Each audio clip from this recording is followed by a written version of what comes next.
Hi, Joe. Morning, Frank. How's tooth? Not much better, still aching. Oh, it's rough. And a lousy thing kept me awake most of the night. You check with that dentist I told you about? Yeah, I did. He says it's a wisdom tooth. This one right up here. Let's see it.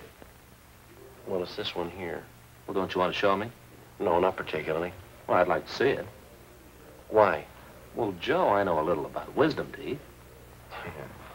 Anyway, the dentist says it's got to come out. I'm supposed to see him this afternoon. Joe, my sister had the same trouble. Is that right? Yeah, she had them out. Wisdom teeth. Really hurt. Impacted. You know what that means? Jammed right up in there. Just hanging onto that jawbone. Yeah, I know. Had to pull them right out. Hurt terrible. Yeah. Hey, Joe.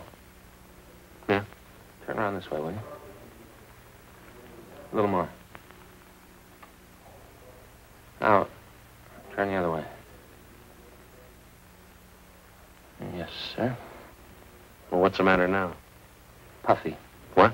Your face is all swollen. It's puffy. Yeah, well, it didn't look that way to me in the mirror. You take my word for it, Joe. Face is swollen. Right there, see? Puffy. Yeah, it sure is tender. I imagine it is, Joe. Sure is funny about wisdom teeth, isn't it? What's that? Well, how some people never do get them. I never did. Isn't that right? Yeah? I got all the rest. No wisdom teeth. My sister had them, though. Yeah, you told me about that. She had them pulled. And that's another funny thing. What? Well, even after she had them taken out, she could still feel them. She could, huh? Yeah, for 5 or 6 days, they still hurt. This is after she had them pulled. Yeah, 5 or 6 days. I forget exactly how many, but they still hurt. They weren't there. Still hurt. Funny, isn't it? Yeah, that sure is. Well, don't you worry about it, Joe. The old doc will yank them right out.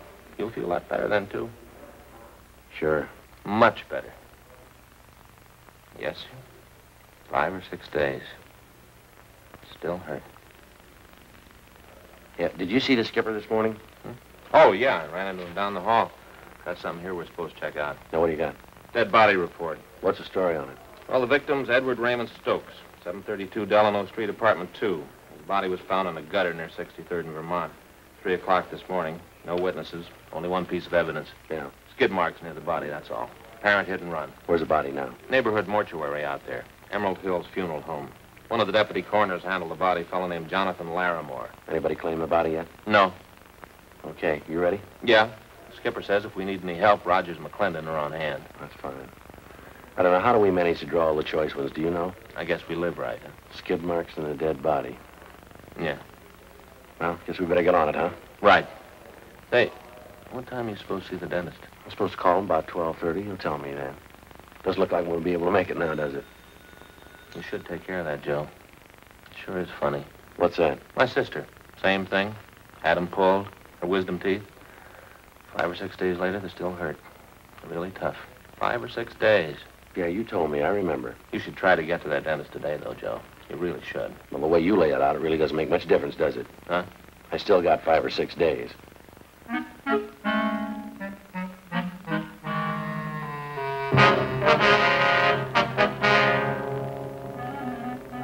"8:33 a.m. Frank and I drove out to 63rd and Vermont and rechecked the spot where the dead body of Edward Stokes had been found.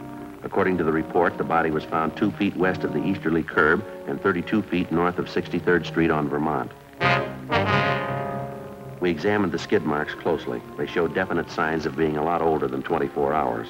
The consistency of the rubber was weak, and there were heavy dirt smudges over them, indicating more wear than they could have possibly had since the estimated time of the victim's death. We got back in the car and drove to the Emerald Hills Funeral Home at Vernon and Denver Avenue.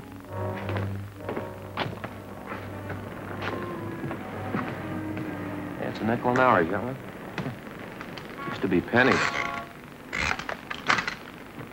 Hey, Joe. Yeah. Did you ever notice this about funeral homes? What's that? Well, they put awnings over the windows, but they never open the drapes. Yeah. Did you ever wonder about that? No, not particularly.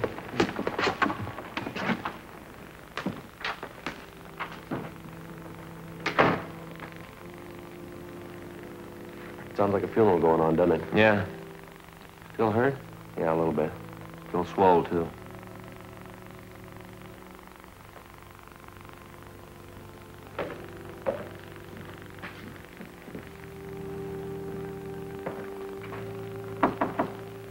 Yes, sir. May I be of service, gentlemen?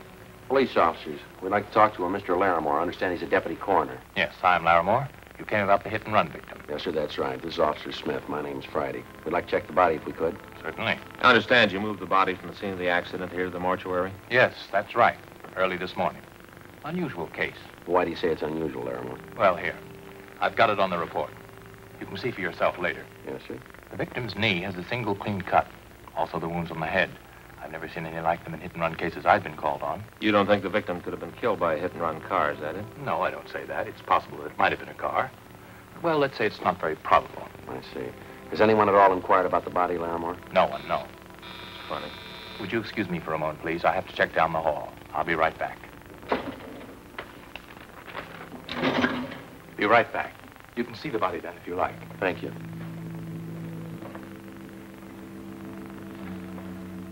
Well, Yeah, where do we start?